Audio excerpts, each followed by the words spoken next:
Sentidos. Aleluia. Aleluia.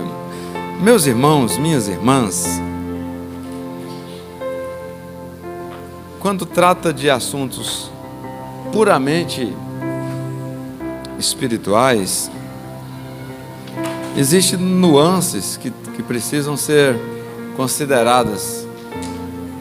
E eu, nesta noite, vou falar de apenas um detalhe, porque esse detalhe ele vai basear nossas próximas conversas aqui nos domingos. É a questão do nome. É a questão do nome.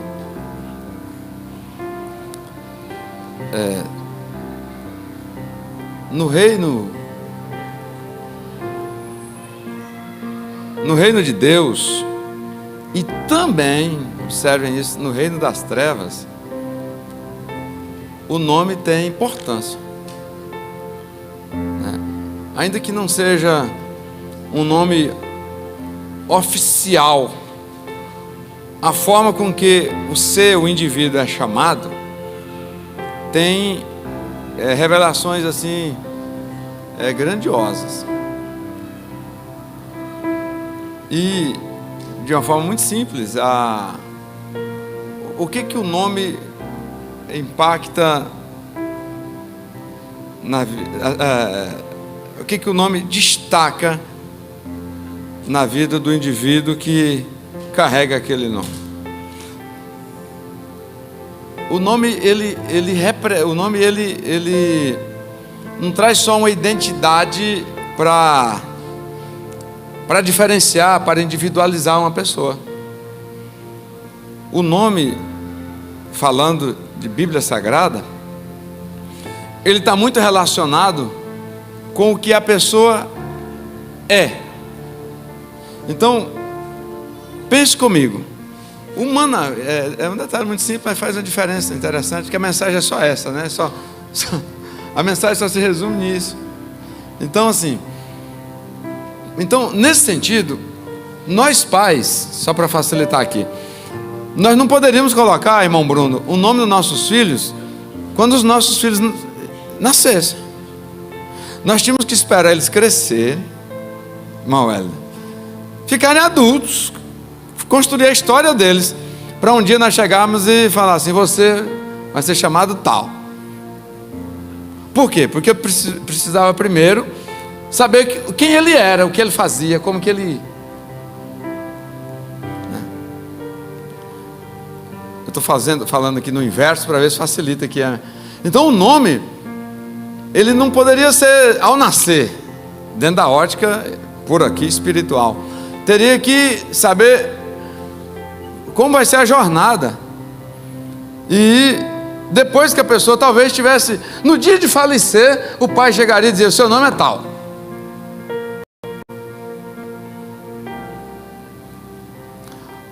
Mas como Deus não precisa esperar eu ter 50 anos para Ele saber quem eu sou com 50 anos,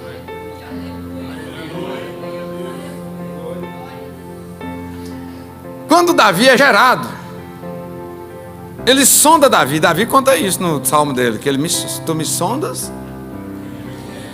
Quando ele está sendo gerado, irmão Marciano, diácono Marciano, o Senhor sonda ele e diz: esse homem vai me amar demais.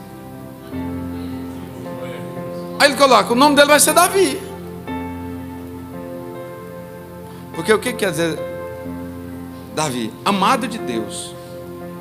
Amado de Deus, querido de Deus. Ou seja, ele vai me amar de tal maneira que não tem como eu também não.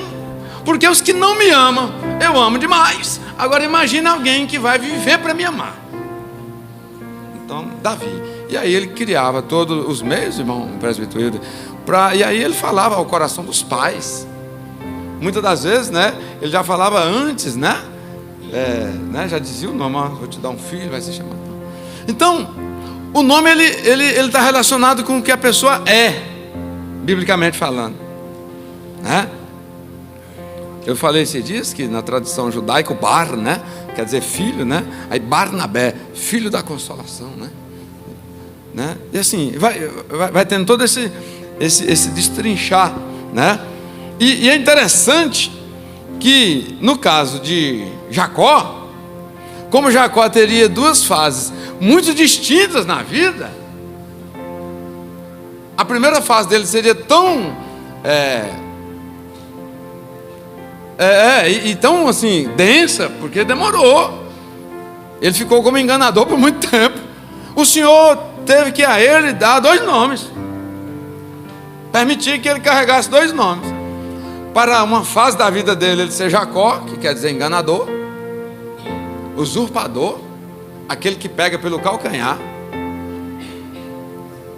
E mais adiante o Senhor reservou o nome para ele de Israel, que quer dizer aquele que prevalece com Deus, aquele que luta e prevalece com Deus. Então tem essas fases, né? Nós temos lá a Sara, né? Que também recebe 2 nomes, né? Porque ela tem uma fase de esterilidade e ela vai ter lá no final uma fase para gerar. Então o nome está falando do que a pessoa é. Aí não estranhe, mas espíritos imundos, demônios, como que eles são conhecidos, diferenciados, mapeados? É atribuído a eles o nome, embora eles não são dignos de ter nome. Mas quando eu digo mentiroso, o que eu estou falando para aquela pessoa? Você está possuído ou influenciado por um demônio que é chamado mentira. Então o demônio que leva as pessoas a mentir, ele é conhecido como mentira. Quando eu digo para alguém, você é um invejoso, eu estou dizendo, você está possuído ou sob a influência de um demônio que tem como nome inveja.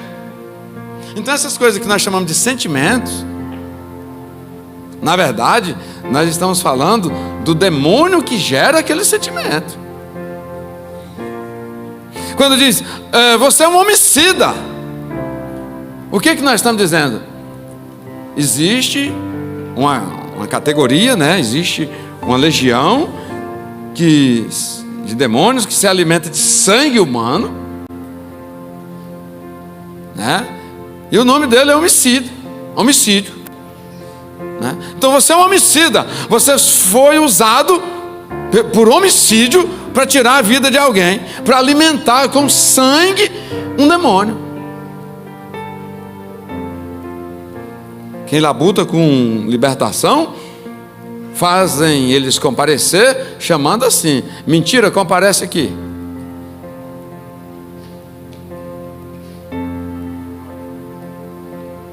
Por isso que o que o mundo fala é um sentimento, e a pessoa anda por aí mentindo. Não, é só um sentimento, é só uma inclinação, é só um mau hábito. Não é um mau hábito, é uma influência diabólica.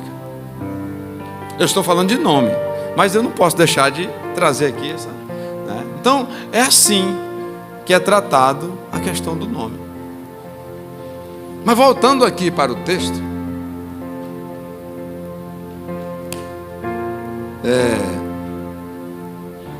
quando Jesus é anunciado aqui, no capítulo 9 de Isaías,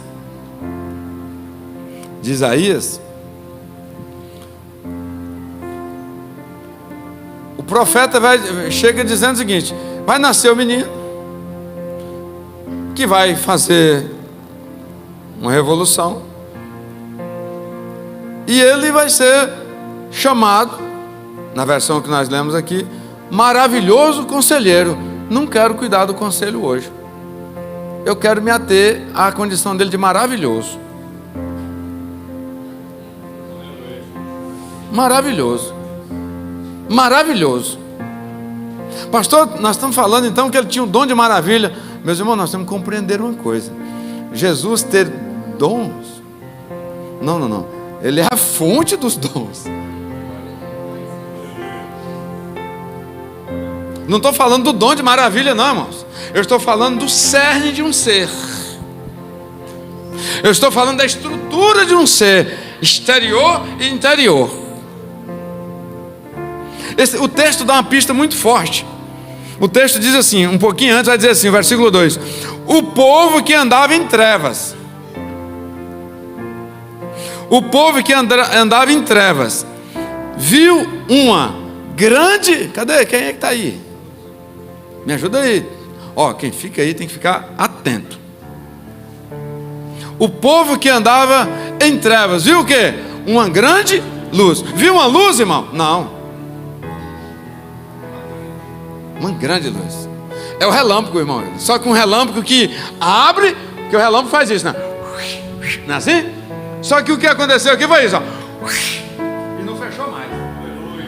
Pensa um relâmpago, naquela noite escura, de repente ele abre, né? E faz aquele clarão, mas mal você vê o que está ao redor, ele fecha. Mas havia um ambiente de trevas tenebrosa. Havia um ambiente de muita... Olha bem, o povo que andava em trevas viu uma grande luz. Dois momentos aqui, eu já falei disso neste altar. E sobre os que habitavam na região da sombra de morte, resplandeceu a luz.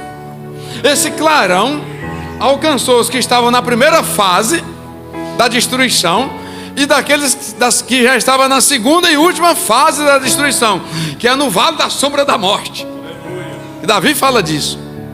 Ainda que eu ande pelo vale da sombra da morte, esse clarão não me faz descer para a morte. Que luz é essa? É uma luz maravilhosa. É uma luz maravilhosa. Maravilhosa porque resplandece. Não. É maravilhosa porque além de resplandecer, ela muda o ambiente. Muda o ambiente. Em seguida, ou em contínuo, ela muda a condição das pessoas. Agora, ela muda o ambiente e muda a condição das pessoas para sempre.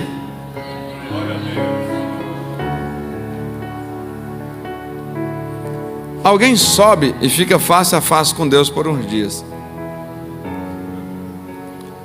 Quando ele desce para o meio dos seus iguais, ele não sabia, mas ele caminhava na direção das pessoas e as pessoas pediam um óculos escuro. Ou alguém arruma um óculos escuro aí rapidamente para mim. Como assim?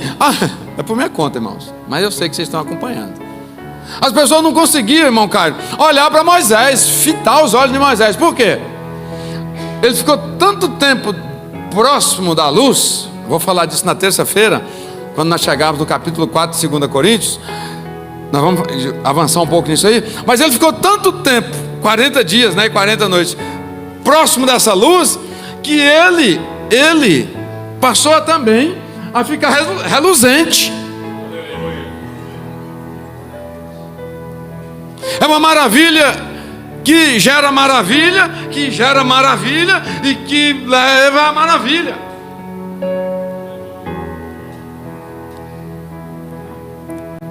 Então o profeta messiânico, a quem foi revelado as coisas sobre Jesus, disse: olha, ele vai ser conhecido com o nome de maravilhoso,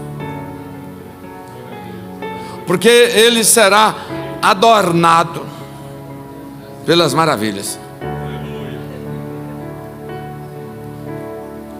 Ele vai ser chamado maravilhoso, porque ele vai ser dotado de maravilha.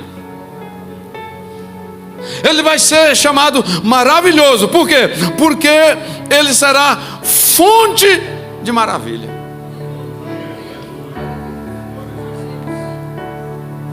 Aleluia. Aleluia, bendito é o Senhor. Aleluia, bendito é o Senhor. Então o nome diz o que o indivíduo é e faz e realiza. Por isso que é muito sério quando alguém começa, no meu caso, né, irmãos? Olha o tanto que fica pesado. As pessoas não ficam mais me chamando de Giselso, né? Aqui, quem é que me chama de Giselso aqui? Você viu que você vai perdendo? Como é que fica? Ei pastor, ei pastor, ei pastor, pastor, pastor. O que já está antes do meu nome? Quer dizer, já assumiu um lugar primeiro na minha identidade. O que tem, irmã Lília? O que pesa? Então, antes de querer defender o Giselson, antes de querer mostrar o Giselson, antes de querer dar ênfase para o Giselson, já tem alguma coisa que antecede, que é o que, presbítero Hilda? O pastor. Então, quando alguém diz pastor, está dizendo assim, ele pastoreia. Aí eu fico o tempo todo ouvindo isso. Alguém diz pastor, eu digo, tem que pastorear, porque agora eu tenho que condizer com esse nome. Eu tenho que condizer com esse nome. Presbítero Napoleão. Olha o Napoleão em segundo. Napoleão, começa assim. Não sabia que o Napoleão agora é presbítero? Olha quem que aparece primeiro. Olha, sabia que o Napoleão foi ao presbitério? Aí ele começa aqui a orar pelos enfermos, a andar agora como um ancião, porque o presbítero é um ancião, uma postura de ancião. Aí daqui a pouco já não é mais assim, o Napoleão presbítero, agora é presbítero Napoleão. As pessoas já não interessam mais. Se ele estiver em algum lugar e alguém precisar dele, nem precisa falar o nome dele, fala, tem um presbítero aí? Ô presbítero, vem cá. Ele sai tranquilamente sabendo, oh meu Deus, eu estou sentindo aqui, aleluia. Ele vai tranquilamente.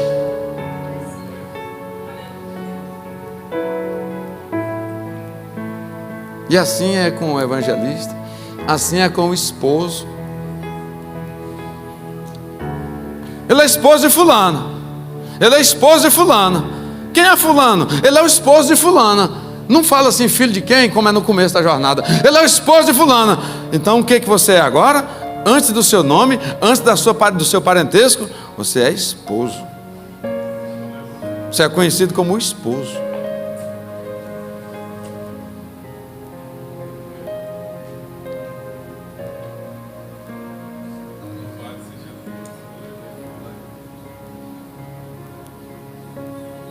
Yoga é músico, yoga é músico, yoga é músico, yoga é músico.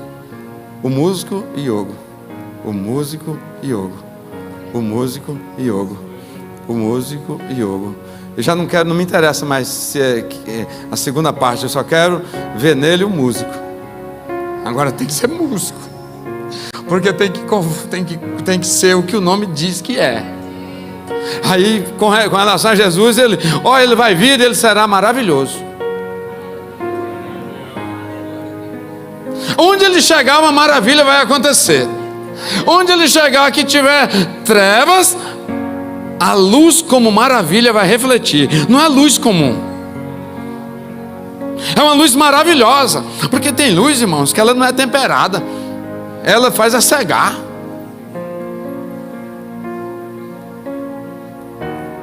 Tem um texto em Provérbios que diz que nossa jornada com Cristo é como a aurora, né? Que vai... Eu achei isso muito interessante. Ela vai devagarzinho. Nós temos um detalhe aqui nos olhos, não vou falar aqui de forma científica, mas se eu estou no escuro, meus olhos têm uma estrutura. Então, se eu for para a luz, ele tem que mudar para uma outra estrutura. Então, o que é a luz da aurora? Ela não chega assim, ela vai para dar tempo dos seus olhos ir adaptando. Doutor, tem rumo isso que eu estou falando? Aí vai clareando devagarzinho, vai clareando, daqui a pouco é dia perfeito. Está escrito assim, daqui a pouco é dia perfeito. Por isso, irmão, que quando nós encontramos com Jesus Cristo, eu estou falando para novo convertido aqui, as coisas não ficam assim tão muito. É porque se ele comparecer, cega. Acharam lá? Mas a vereda do justo é parabéns. Está vendo aí? Eu sou bonzinho também. Hoje uma irmã disse, fulano é igual ao senhor, dá uma bronca, mas é amoroso. Eu fiquei feliz. No começo eu dá uma bronca, eu já, meu Deus, mas é amoroso. Eu, glória a Deus, escapei.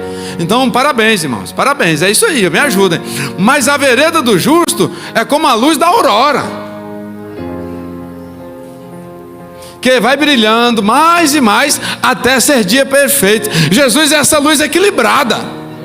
Ela não chega cegando. Ela até revela as escamas, mas ela não chega cegando. Vamos estudar isso aqui em 2ª carta aos Coríntios, que diz que Jesus cegou Paulo. Não, Paulo era cego. Jesus revelou as escamas.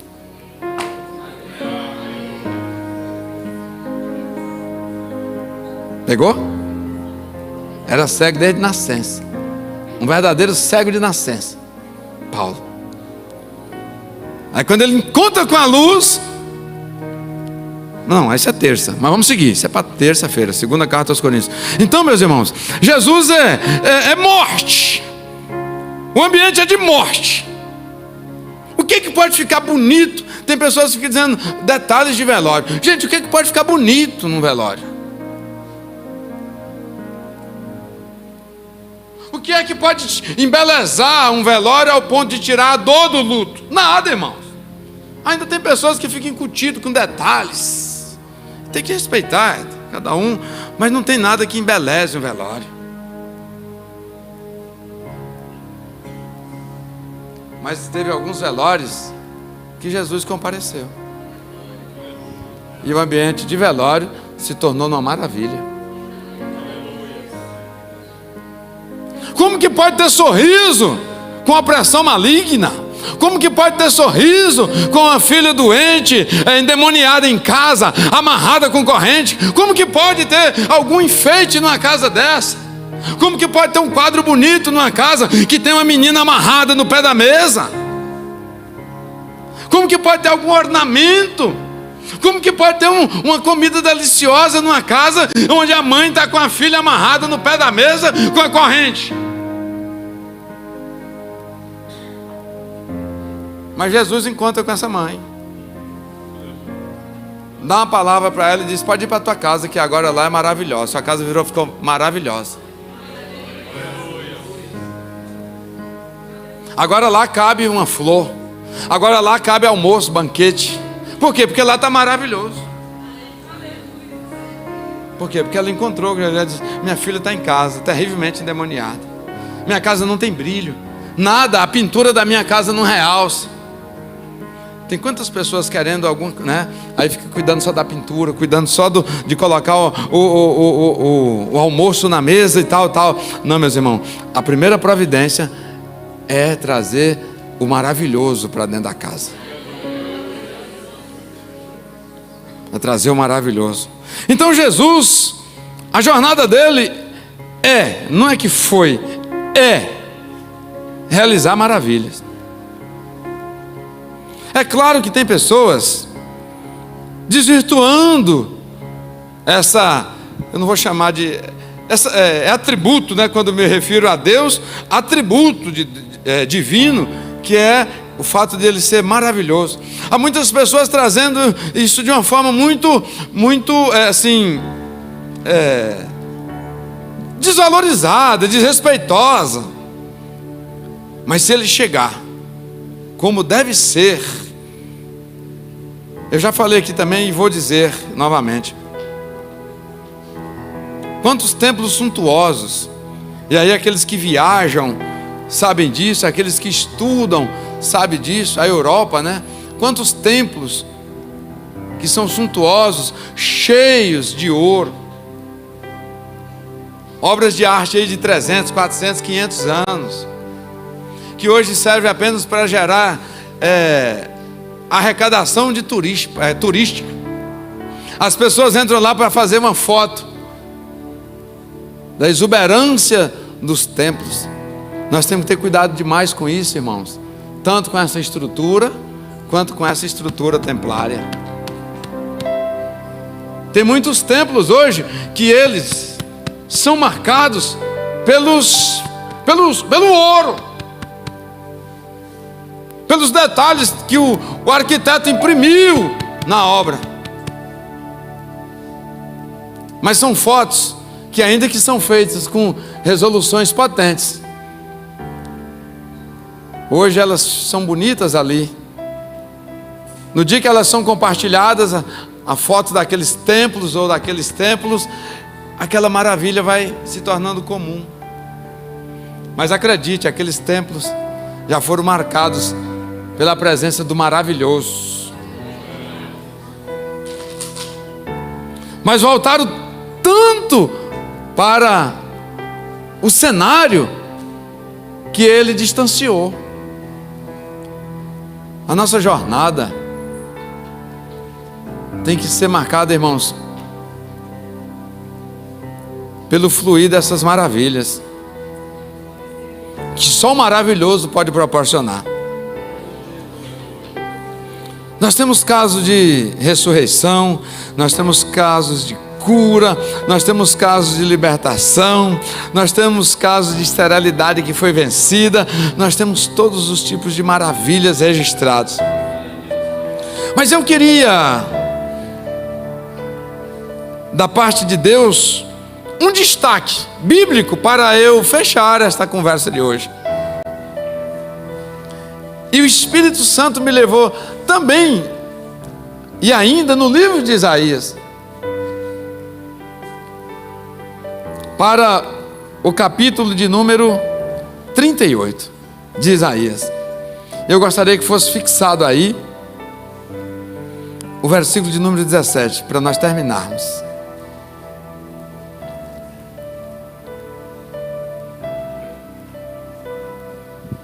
Aleluia, aleluia. Jesus, estou falando do Senhor. Eu estou falando só do Senhor.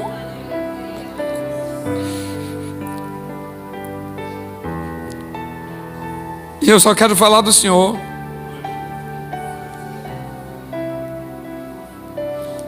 E eu quero crer que falar só do Senhor é o bastante. E eu tenho lhe pedido muito, Espírito de Deus, para eu não atrapalhar. Eu não quero atrapalhar. Aleluia, bendito é o Senhor. O Senhor me lembrou e me levou no texto que trata da vida de um rei. Irmãos, é maravilhoso ou não se tornar um rei? A verdade é que é. Com 25 anos, Ezequias se tornou rei. E Ezequias, entendendo quem ele era em Deus, ele procurou agradar a Deus. O templo estava fechado há anos. Era apenas um depósito. Ele foi lá e limpou, abriu as portas do templo, limpou o templo, restaurou as coisas, resgatou as coisas, procurou, pediu, buscou nos livros, achar os levitas, aqueles que eram da tribo de Levi, resgatou os sacerdotes, resgatou os levitas para cuidar do templo e restabeleceu o culto. Deus passou a amá-lo, gostar dele. E ele tinha no coração que ele já tinha sido impactado com o maravilhoso. Ele tinha no coração que ele já tinha sido impactado com as maravilhas de Deus, que o maravilhoso já tinha contagiado ele. Mas um dia ele pegou uma doença. Pelo que o texto traz notícia, é uma doença que ela manifestou no corpo dele, de forma aqui na pele, na estrutura externa do corpo dele. O que nós temos aqui é que chama de chagas. E ele foi adoecendo, mas como rei, na convicção, e também como um homem obediente, na convicção de que ele já tinha encontrado as maravilhas, que ele já tinha sido impactado pelas maravilhas do Senhor. Mas depois da doença dele avançar, é muito perigoso, irmãos, o fato de estar tudo bem hoje, nós fazermos a leitura de que o fato de estar tudo bem hoje é consequência natural de que nós já encontramos com o maravilhoso. Era um rei que restabeleceu o culto. Mas um dia o profeta, guiado por Deus, vai na casa dele e diz: rei, é o próprio Isaías, o senhor vai morrer. Ajeita, arrume a tua casa, organize a sucessão, porque o senhor vai morrer. Ele ficou impactado com aquela notícia, embora já fraco, embora já adoecido, de morte. O texto diz, adoecido de morte. E aí ele entra em oração com Deus. E ele entra em oração, pedindo a Deus para mudar a vida dele e para não deixar ele morrer. Aí, meus irmãos, o texto que está aqui, ele faz parte do seguinte contexto: Isaías escreve, Isaías consulta os livros das crônicas. Aí ele, na hora que ele fala dessa história do rei Ezequias, Isaías agora fala assim: olha o que tem acerca dessa história que eu estou contando, olha o que está escrito pelo próprio rei nos seus livros. Aí ele coloca 2 pontos, e aí ele começa a narrar as falas do rei. O versículo 17 está dentro desse contexto. E aí o rei vai dizer assim: foi muito bom, eu vivi coisas maravilhosas, eu estava tranquilo, eu estava bem, eu estava vivendo coisas maravilhosas. Mas ele não sabia o que era maravilha ainda. Só que veio uma doença.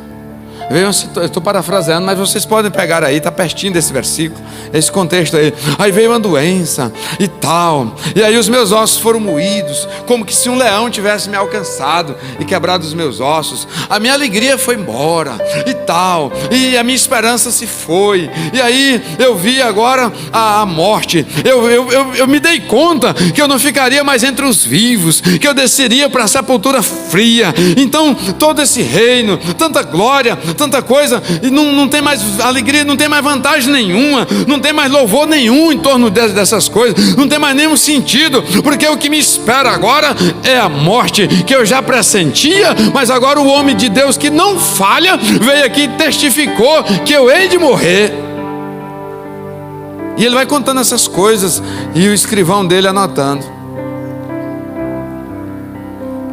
Mas aqui, aí ele vai contando como é que foi toda a trajetória, até chegar no ponto em que o profeta é obrigado a voltar lá nele. Porque mais adiante o profeta tem que dizer para ele: o Senhor mandou te dizer que você não vai morrer não, vai te dar mais 15 anos. Não vou entrar nas consequências desses 15 anos, porque eu não vou questionar o que Deus deu. Quem deu os 15 anos para ele? Deus. Não vou entrar nisso.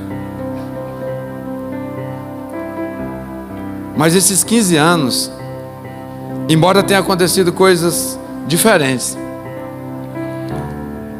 traz um registro muito forte, que comunica conosco sobre a hora em que o maravilhoso manifesta em favor dele. Tem muita gente achando que a coroa que é a prova da manifestação do maravilhoso. Tem muita gente achando que a posição que se encontra hoje, por ser elevada, que dá notícia de que o maravilhoso já esteve com ele. Mas olha bem, a hora em que a maravilha manifesta em favor de Ezequias. Talvez seja um dos textos mais impactantes e atual.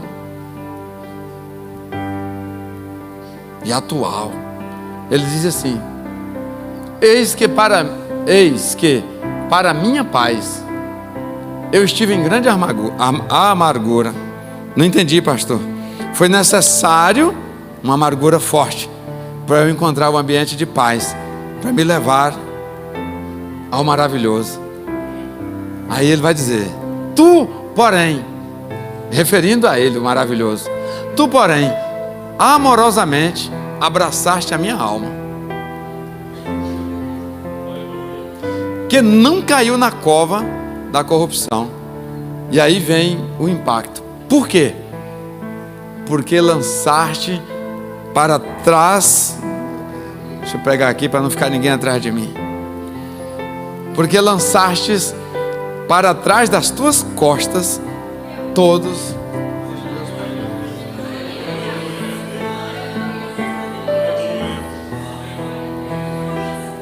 Qual é o problema do homem? Pecado.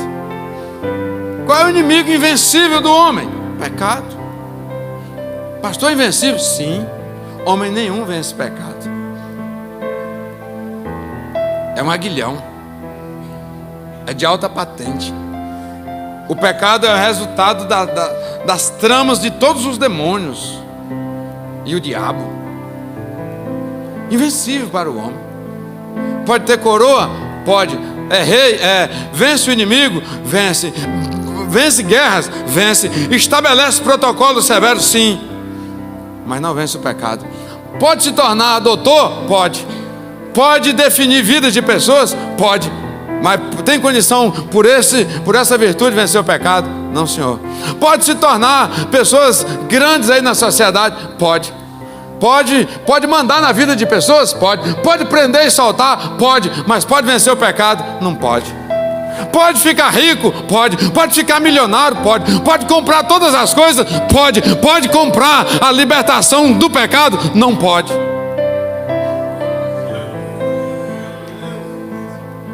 Pode ser sabido? Pode. Pode entender todas as letras e toda a ciência? Pode. Pode com esse conhecimento vencer, banir o pecado? Não pode.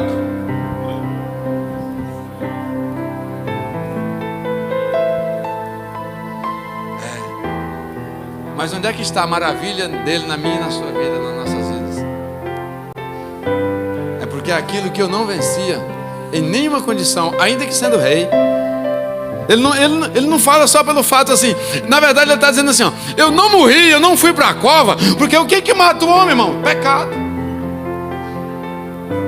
As chagas era o quê? A materialização de quê? Do pecado. Aí o maravilhoso aproxima e diz, diferentemente de cadeira social e de cargo político, o que você demonstrou para mim, nesse choro copioso, nessa petição sincera de não querer morrer,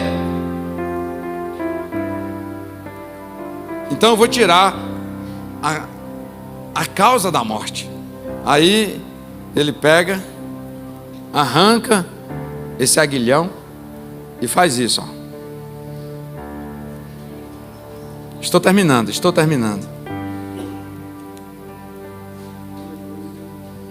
O pecado morreu.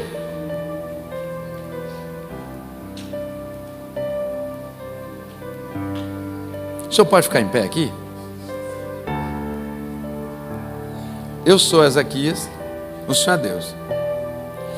Qualquer movimento que eu fizer, o Senhor vai se movimentar de forma que nós fiquemos face a face. O que o pecado? Já vamos começar. O que o pecado? O pecado morreu, desistiu? Não. Tem o dia que o pecado, né, os demônios e a morte vai ser lançado naquele lugar. O próprio inferno vai ser lançado num lugar chamado Lago de Fogo.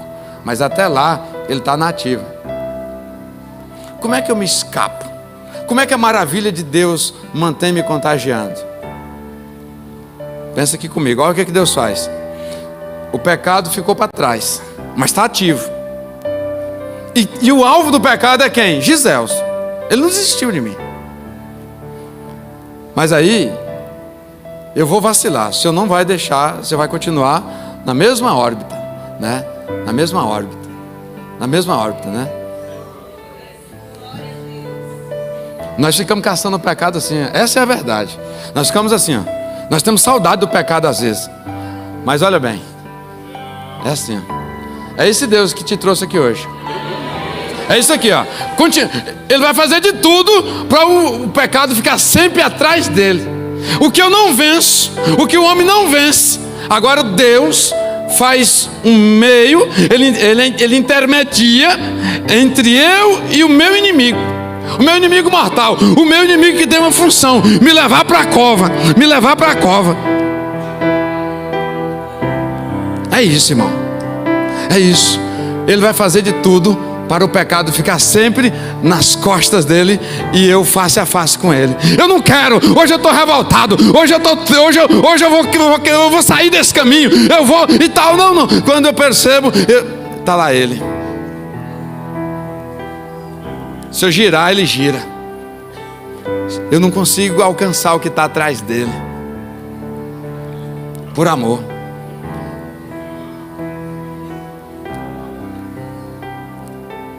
O maravilhoso está aqui nesta noite para alguns mostrar essa maravilha que já foi feita em seu favor.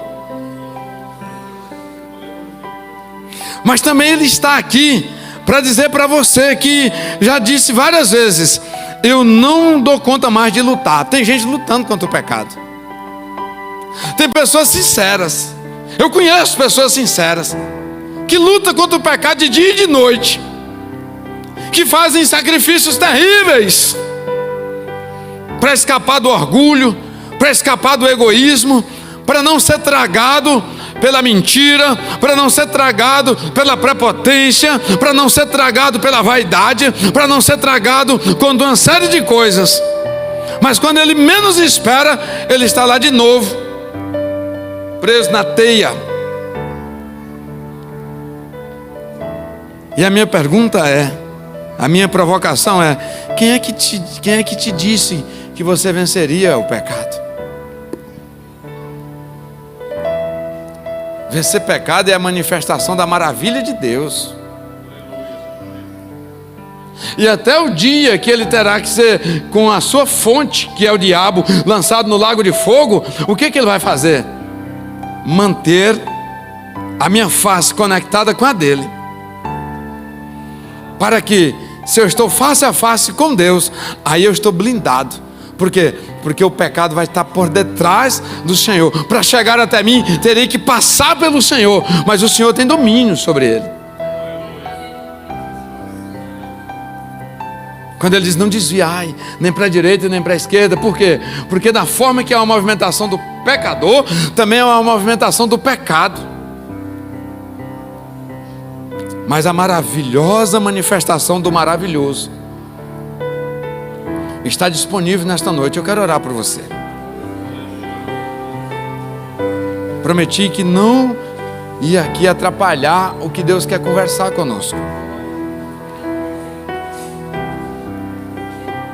Mas como os homens precisam de ver coisas, é por isso que você tem que vir no culto, é por isso que você tem que ver milagre, é por isso que você tem que ver uma série de coisas acontecendo, é por isso que você tem que estar no meio, é por isso que você tem que estar no arraial. Depois que o Senhor jogou o pecado para detrás dele, ele disse: Isaías, vai lá e manda ele fazer uma pasta de figo e colocar sobre as chagas. Ele não abriu mão do doutor, viu? Do remédio. Ele já tinha vencido a causa do pecado, da doença. Mas ele deixou da necessidade de nós dependermos um do outro, ó. Aí ele disse: fala para ele chamar lá os doutores e fazer uma pasta do figo tal, na dose tal, tantas gramas assim, com água, e explicou toda a receita. Aí colocou lá, fizeram do jeitinho que o Senhor revelou para Isaías. Fizeram, colocaram em cima das chagas e o rei levantou. Agora ele já não era um homem mais feliz porque tinha uma coroa. Ele não era um homem mais feliz porque era o Todo-Poderoso. Não. Ele agora era feliz porque ele estava contagiado com as maravilhas do maravilhoso.